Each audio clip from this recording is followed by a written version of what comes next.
Hi friends, welcome to my YouTube channel science for railways. ఈరోజు మనం RRB ALP CBT 2 గురించి కొన్ని విషయాలు మనం మాట్లాడుకుందాం. సో రేపే ఎగ్జామ్ జరుగుతుంది. సో రేపటి ఎగ్జామ్ కోసం మనం కొన్ని నెలలుగా మనం ఎన్నో ప్రిపరేషన్ చేసుకుంటూ వచ్చాం. లాస్ట్ టైం మనం ఎన్నో ప్రాక్టీస్ సెట్స్ మాట్లాడుకున్నాం. ఇప్పుడు కూడా చాలా వరకు నేను కొన్ని ప్రాక్టీస్ సెట్స్ మాట్లాడాను.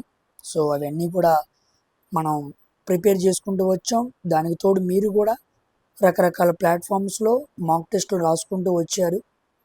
చెప్పిన క్లాసెస్ అన్నీ కూడా 1-2 సార్లు రివిజన్ చేసుకుంటూ చాలా జాగ్రత్తగా ప్రతి విషయాన్ని నేర్చుకున్నారు. సో ఇప్పటి వరకు నేర్చుకున్న ప్రతి పాయింట్ని రేపటి రోజున మన ఎగ్జామ్లో పర్ఫామ్ చేయాలి, ప్రజెంట్ చేయాలి. కాబట్టి ఎగ్జామ్కి వెళ్ళే ముందు ఎలాంటి మైండ్ సెట్ కలిగి ఉండాలి, ఎటువంటి జాగ్రత్తలు తీసుకోవాలి, ఎగ్జామ్ స్ట్రాటజీ టిప్స్ ఎలా ఉంటాయో కొన్ని విషయాలు మనం మాట్లాడుకుందాం. చాలామంది పిల్లలు సార్ ఏంటి ఏఎల్పి గురించి మర్చిపోయారా, మాట్లాడట్లేదు అంటున్నారు. నేను ఏఎల్పి ఎగ్జామ్ గురించి ఏం చెప్పాలో అవన్నీ కూడా మోస్ట్లీ మాట్లాడేశాను. అందుకే నేను దాని మీద ఇంకేం వీడియోస్ కూడా లాస్ట్ ఎగ్జామ్ ముందుగా ఒక 10 రోజుల ముంచి నేను ఏం చేయలేదు. ఎందుకంటే అవి ఎనఫ్ సరిపోతాయి అని అనిపించింది కాబట్టి నేను వాటి మీద ఎక్కువ మాట్లాడలేదు. ఎందుకంటే స్టార్టింగ్లో మనం మాట్లాడినప్పుడు నేను మారథాన్ చేయించినప్పుడు కూడా 12 సెట్స్ చేయించాను. అయితే నాకు ఈ పీడిఎఫ్స్ అన్నీ కూడా మిస్ అయ్యాయి. అయితే నేను ఇవి చాలా పిల్లలకి యూస్ఫుల్గా ఉంటాయి అని చెప్పి నేను వెతికితే నాకు ఒక 9 సెట్స్ దొరికాయి. ఆ పీడిఎఫ్ని కూడా నేను టెలిగ్రామ్లో పోస్ట్ చేస్తాను, ఓకేనా? కాబట్టి ఈ వీడియో అప్లోడ్ చేసి లింక్ ఎప్పుడైతే నేను టెలిగ్రామ్లో పెడతానో దాని కిందే మీకు నేను లాస్ట్ టైం మాట్లాడిన ఏఎల్పి బిఎస్సి మారథాన్ ఈ 12 సెట్స్లో నాకు 9 దొరికాయి. అప్పుడు సేవ్ చేయడం మర్చిపోయాను. ఆ 9 సెట్స్ కూడా మీకు కంప్లీట్గా మెర్జ్ చేసి ఆ పీడిఎఫ్ పెడతాను. రీసెంట్గా మాట్లాడిన 20 సెట్స్ ఉంటాయి కదా, ఆల్రెడీ ఆ పీడిఎఫ్ అప్లోడ్ చేశాను. సో ఎవరైతే టెలిగ్రామ్ ఛానల్లో లేరో అవి వాళ్ళకి కనపడవు. టెలిగ్రామ్ ఛానల్లో వాటిని పిన్ కూడా చేశాను. సో పిన్ కామెంట్ చేశాను, కంపల్సరీగా ఆ సెట్స్ చూడండి. సో 9 ఈ 20 సెట్స్. దీంట్లో నేను మల్టిపుల్ మోడల్స్ కవర్ చేశాను, ఓకేనా? మల్టిపుల్ మోడల్స్ కవర్ చేశాను. ఇక్కడ చాలా ఫార్ములాస్ కూడా మీకు క్లియర్గా ఎక్స్ప్లెయిన్ చేసుకుంటూ వచ్చాను. చాలామంది ఫార్ములాస్ మీద ఒక సపరేట్ వీడియో చేయమన్నా నేను ఎందుకు చేయలేదు అంటే, ఈ మారథాన్ సెట్స్లోనే నేను ఎన్నో రకాల ప్రాబ్లమ్స్ చేయించాను. సో ఈ పీడిఎఫ్స్ మీరు దగ్గర పెట్టుకుంటూ ఎగ్జామ్కి వెళ్ళే సమయంలో, వెళ్ళే టైంలో ట్యాబ్లో కానీ లేదా ఫోన్లో కానీ లేదా పీడిఎఫ్ కానీ తీసుకొని వెళ్ళే ముందు రిఫర్ చేసుకుంటారు. ఎందుకంటే దాంట్లోనే ప్రాబ్లమ్స్, ఫార్ములాస్ అన్నీ ఉన్నాయి. చాలా వరకు పక్కన ఇన్ఫర్మేషన్ కూడా మనం పక్కన రాసుకుంటూ మాట్లాడుకుంటాం. కాబట్టి ఇదంతా కూడా మీరు రిఫర్ చేసుకుంటారనే ఉద్దేశంతోనే నేను సపరేట్గా ఒక ఫార్ములాకి సంబంధించిన వీడియో చేయలేదన్నమాట. ఎందుకంటే ఇవి సరిపోతాయి. కాబట్టి మీరు చాలా మంచిది నేర్చుకున్నారు, మంచి క్లాసెస్ విన్నారు, సరైన పద్ధతిలో సరైన రకరకాల మల్టిపుల్ ప్లాట్ఫామ్స్లో ఉన్న క్వశ్చన్స్ అన్నీ కూడా తీసుకొచ్చి నేను ఎంతవరకు చేయాలో అంతవరకు చేశాను. చాలా కష్టపడ్డాను. క్వశ్చన్స్ అన్నీ కూడా వెతికి తీసుకొచ్చి పిల్లలకి మనం చెప్పిన కాన్సెప్ట్కి బియాండ్గా కొత్తగా ఏమైనా ఉంటే అది పిల్లలు పెట్టగలిగే సామర్థ్యం మీకు రావాలి అనే ఉద్దేశంతోనే అవన్నీ చేయడం జరిగింది. కాబట్టి సోర్స్ అయితే 100కి 100% మనం చాలా జాగ్రత్తగా నేర్చుకున్నాం. ఇక పర్ఫార్మెన్స్ మీద మీ చేతుల మీద ఆధారపడిద్ది. సో లాస్ట్ టైం మనం చాలామంది పిల్లలు అప్పటి పేపర్లు ఇప్పుడు చేసి, సార్ అప్పుడు పేపర్లు మేము సరిగ్గా పెట్టలేకపోయాం, చాలా బాగా నేర్చుకున్నాం కానీ ఎందుకో సరిగ్గా పర్ఫామ్ చేయలేకపోయామని చెప్పి అన్నారు. సో దానికి కాన్ఫిడెన్స్ అనేది ఉండాలి. కాన్ఫిడెన్స్ మైండ్ సెట్ అనేది చాలా జాగ్రత్తగా పెట్టుకోండి. ఇది వెరీ వెరీ ఇంపార్టెంట్ పాయింట్, ఓకేనా? మీరు భయపడద్దు, ఎందుకంటే మీరు పడిన కష్టం వృధా పోదన్నమాట. సెల్ఫ్ కాన్ఫిడెన్స్ని బాగా పెంచుకుంటూ ఉండండి. నా వల్ల అయిద్ది, నేను మంచి సోర్స్లో చదువుకున్నాను, మంచి ప్లాట్ఫామ్స్లో వీడియోస్ విన్నాను, మంచి మాక్ టెస్టులు రాశాను, 1-2 సార్లు కొత్త క్వశ్చన్లు నేను అబ్జర్వ్ చేశాను అనే విషయాన్ని గుర్తుపెట్టుకోండి. ఎప్పుడైనా సరే రిజల్ట్ గురించి ఆలోచన చేయొద్దు, ఓకేనా? పర్ఫార్మెన్స్ గురించే బాగా ఆలోచన చేయండి. పోయినసారి 70 మార్కులకి రాలేదు, ఇప్పుడు 75 పెట్టాలి, 80 పెట్టాలి, 85 అలా కాదు. అది రాంగ్ మైండ్ సెట్ అనమాట. మార్క్స్ ఎక్కువ రావాలి కరెక్టే, కానీ పర్ఫార్మెన్స్ మీద మనం దృష్టి పెట్టుకోవాలి. నాకు తెలిసిన క్వశ్చను, నేను చదివిన క్వశ్చను, నేను నేర్చుకున్న క్వశ్చను నా కంటిలో నుంచి పక్కకి వెళ్ళిపోకూడదు. ఓకేనా? కాబట్టి మార్క్స్ కట్ ఆఫ్ గురించి ఇప్పుడే ఆలోచించొద్దు. కేవలం ప్రతి క్వశ్చన్ మీద మీరు ధ్యాస పెట్టండి.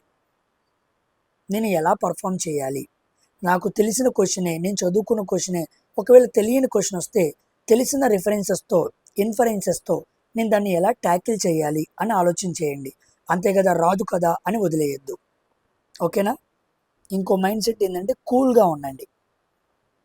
ఎగ్జామ్లో ఎప్పుడైనా టెన్షన్ పడితే ఆన్సర్స్ గుర్తుకు రావు. కూల్గా ఉంటే తెలియని బిట్లకు కూడా కరెక్ట్గా మనం పెట్టగలిగే సామర్థ్యం, ఛాన్స్ ఉండిద్ది. కాబట్టి ఈ 3 పాయింట్స్ జాగ్రత్తగా పెట్టుకోండి. రిజల్ట్తో మీకు సంబంధం లేదు. You need to focus on only performance. How you perform in 2.5 hours, 2.5 గంటలు. ఎందుకంటే 2.5 గంటలు కూర్చొని ఎగ్జామ్ రాయడం అంటే మాటలు కాదు. చాలామందికి కాన్సన్ట్రేషన్ లెవెల్స్ అనేవి బాగా తగ్గిపోతూ ఉంటాయి అన్నమాట. అస్సలు తగ్గకూడదు, ఊపి మీదే ఉండాలి. గుర్తుపెట్టుకోండి, పార్ట్ ఏ రాసిన ప్రభావం ఏమాత్రం కూడా పార్ట్ బి మీద ఉండకూడదు. ఓకేనా? పార్ట్ ఏని బాగా రాసేయండి. అక్కడ మీకు క్వాంట్, అక్కడ మీకు రీజనింగ్, అక్కడ మీకు బిఎస్సి, ఈ 3 సెక్షన్సే కాబట్టి చాలా జాగ్రత్తగా మంచిగా స్కోర్ చేసుకుంటూ ఉండండి. తప్పులు ఏమాత్రం చేయొద్దు. క్యాలిక్యులేషన్స్ కానీ, స్క్వేర్స్ కానీ ఇవన్నీ కూడా వెళ్ళేటప్పుడు ట్రైన్లో కానీ జర్నీలో పీడిఎఫ్స్ పెట్టుకొని రివిజన్ చేసుకుంటూ ఉండండి. పార్ట్ బి దగ్గరికి వస్తే కేవలం 35%, అంటే 26 మార్కులు పైన రావాలి. సో నీ టార్గెట్ 30 మార్కులు పెట్టుకో. 30 మార్కులు బుల్లెట్స్ దిగిపోవాలి, షూర్గా ఉండాలన్నమాట. ఈ 30 మార్కులు నేను పెట్టింది నాకు డౌట్ ఉండదు అనే మైండ్ సెట్తో ఉండండి. ఒకవేళ ఎక్కడైనా 25 మార్కులు 24 మార్కుల దగ్గర మీరు బోర్డర్లో ఉన్నారు అని అనిపిస్తే అప్పుడు రిమైనింగ్ క్వశ్చన్స్ని కాస్త మీరు ఆలోచన చేయండి, ఏవి నేను పెట్టగలను. ఎందుకంటే మీరు 75కి 75 పెట్టలేరు, కానీ 75లో 30, 40 ఈ స్కోర్ మీరు పెట్టగలరు. కాబట్టి మీరు 25, 24 దగ్గర ఆగిపోతే మిగతా 5-6 క్వశ్చన్స్ నేను క్వాలిఫై అవ్వటానికి, ఎందుకంటే రెండిట్లోనూ నెగిటివ్ మార్కింగ్ ఉంది కాబట్టి క్వాలిఫై అవ్వటానికి ఏది ఈజీగా ఉంది, నేను చదివిన కాన్సెప్ట్స్కి ఏది దగ్గరగా ఉంది, ఆప్షన్స్ని బాగా చదవండి. మీకు ఈ పార్ట్ బి రాస్తున్నప్పుడు ఈ 1 hour టైంని మీరు పెట్టేసిన తర్వాత బాగా చదవండి. ఎంతవరకు మీరు పెట్టగలుగుతున్నారు, క్వశ్చన్స్ని ఆన్సర్స్ని బాగా చదివినప్పుడు మీకు 1కి 2 సార్లు అర్థం కాకపోతే 3వ సారి చదివినట్టుగా ఫీలింగ్ క్రియేట్ అయ్యింది. కాబట్టి ఆ ఫీలింగ్ క్రియేట్ అవుతుందా లేదో చూసుకోండి. 2-3 సార్లు చదవాలన్నమాట. అలా చదివితేనే మీకు అర్థమైంది. ఓకేనా? తర్వాత లాస్ట్ మినిట్లో గాబరా పడకుండా ఉండటానికి డాక్యుమెంట్స్ అన్నీ ఉన్నాయా లేవా చెక్ చేసుకోండి. Aadhaar card, admit card, photo సరిగ్గా వస్తుందా, సైన్ సరిగ్గా ప్రింట్ వచ్చిందా లేదా, ఆధార్ కార్డు ప్రూఫ్ పేర్లతో అన్నీ మ్యాచ్ అయినాయా లేదా, ఇవి చూసుకోండి. టైం మేనేజ్మెంట్, కాస్త ముందే వెళ్ళండి. ఓకేనా? దూర ప్రయాణాలు చేసేవాళ్ళు పొద్దున్నే ట్రైన్ ఎక్కేసి వెంటనే దిగడం కష్టం. ఎందుకంటే 2.5 గంటలు కూర్చొని రాయాలంటే మీకు మంచి ప్రాపర్ స్లీప్ ఉండాలి ఎగ్జామ్కి ముందు. ఈ ప్రాపర్ స్లీప్ అనేది మీకు ఈ ఎగ్జామ్లో చాలా బాగా ఉపయోగపడుద్ది. ఒకవేళ ఎగ్జామ్ సెంటర్లోకి 1 hour ముందే వెళ్తే చక్కగా నిద్రపోండి. అక్కడ ఇన్విజిలేటర్ మేడంతో చెప్పండి, 15 నిమిషాల ముందు లేపండి, లేదా 10 నిమిషాల ముందు లేపండి అని చెప్పి చిన్న స్నాప్ తీసుకోండి. ఆ స్నాప్ వల్ల బ్రెయిన్స్లోని సెల్స్ అన్నీ చాలా కూల్ డౌన్ అయ్యి మళ్ళీ ఎమ్మటనే రిలాక్స్ నుంచి లెగుస్తాయి కాబట్టి చాలా బాగా పనిచేస్తూ ఉంటాయి. ఓకేనా? లైట్ ఫుడ్ తీసుకోండి. ఊరు వెళ్ళాం కదా అని బిర్యానీలు అవి తీసుకోవద్దు. వాటర్ బాగా తీసుకోండి. లైట్ ఫుడ్, వాటర్ ఎగ్జామ్కి ముందు తీసుకుంటే ఎగ్జామ్ అయిన తర్వాత మీరు ఏం తిన్నా ఎవరు పట్టించుకోరు. ఓకేనా? లైట్గా తిని ప్రశాంతంగా వెళ్ళండి. సో వాళ్ళ ప్రిపరేషన్ మీద నమ్మకం ఉంచుకోండి. ఎవరెవరో ప్రిపరేషన్ కాదు, మీ ప్రిపరేషన్ మీద. వాళ్ళు అలా చదివారు, వీళ్ళు ఇలా చదివారు, అలాంటిది ఏమొద్దు. మీరు ఏమైనా ఎగ్జామ్ ప్యాటర్న్స్ గురించి లేదా టెక్నికల్ గ్రేడ్ ఎలిమెంట్స్ గురించి, క్విక్ రివిజన్ ఎలిమెంట్స్ గురించి మనం ఇలా ఎన్నో టాపిక్స్ మాట్లాడుకుంటూ వచ్చాం. ఇవన్నింటినీ రివైజ్ చేసుకోండి. ఓకేనా? చాలా కామ్గా ఉండాలి. గుర్తుపెట్టుకోండి, కామ్ మైండ్ అనేది నేను చాలా కాన్ఫిడెన్స్కి తీసుకెళ్ళిద్ది.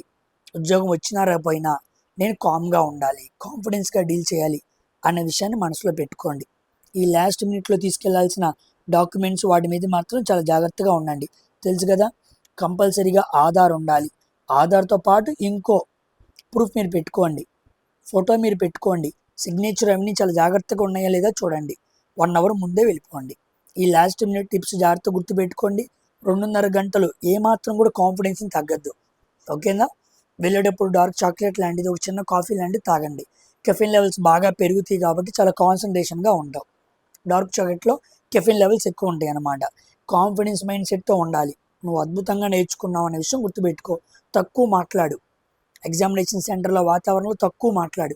ఎక్కువగా హడావుడిగా మాట్లాడుతూ అంత టైం వృధా చేసుకోవద్దు. కామ్గా సబ్జెక్ట్ మీద గ్రిప్ అవుట్ తెచ్చుకో. ప్రతి ఫార్ములాని గుర్తుపెట్టుకో. లైన్లో నుంచున్నప్పుడు, వెరిఫికేషన్ చేస్తున్నప్పుడు వాళ్ళతో గొడవలకు దిగద్దు. మైండ్ని డిస్టర్బ్ చేసుకోవద్దు. సిస్టమ్స్ అన్ని చెక్ చేసుకుంటూ ఉండండి. మౌసులు బాగా పనిచేస్తున్నాయా, ఒకవేళ రాకపోతే ముందే వాళ్ళని అడిగి లగవండి. వాళ్ళతో ఆ సమయంలో గొడవ పెట్టుకోవద్దు. నువ్వేం చేసినా నీ మీదే, నీ ఎగ్జామ్ మీదే, నీ ఆలోచన మీదే, నీ మైండ్ మీదే ప్రభావం పడిద్ది. కాబట్టి అటువంటి వాటికి ఏమాత్రం ఎటువంటి కొలిజన్స్కి గొడవ లేకుండా, ఆలోచన లేకుండా ప్రశాంతంగా కామ్గా ఉండి నువ్వు నేర్చుకున్న సబ్జెక్ట్ని బాగా పర్ఫామ్ చేయి. ఓకేనా? సో నేను కూడా మీతో పాటు ఎగ్జామ్స్ రాస్తా. చెప్పాను కదా, నేను ప్రతి ఎగ్జామ్, రైల్వే ఎగ్జామ్, ఏఎల్పి కానీ, ఎన్టీపీసీ ఎగ్జామ్ కానీ, గ్రూప్ డి ఎగ్జామ్స్ కానీ మీతో పాటు రాస్తా. ఎలా వస్తుంది, పిల్లలు ఎలా రాస్తున్నారు, ఎలా మాట్లాడుకుంటున్నారు, వచ్చి చక్కగా వాళ్ళు ఏం మాట్లాడుకుంటున్నారో విని, ఒకవేళ నేను చెప్పినవి కాకుండా ఇంకేమైనా పర్ఫామ్గా చేయొచ్చా, ఎగ్జామ్లో మనం మాట్లాడుకునే కాకుండా ఇంకో వాటిని ఎలా అడుగుతున్నాడు, అలాంటి విషయాలన్నీ నాకు తెలియాలంటే ఈ ఎగ్జామ్ వాతావరణం నాకు అర్థం అవ్వాలని చెప్పి నేను ఎగ్జామ్ రైటింగ్ వస్తాను. ఈసారి కూడా ఏఎల్పి ఎగ్జామ్ రాస్తాను. రాయంగానే నేను వీడియో మీకు పెడతాను. ఓకేనా?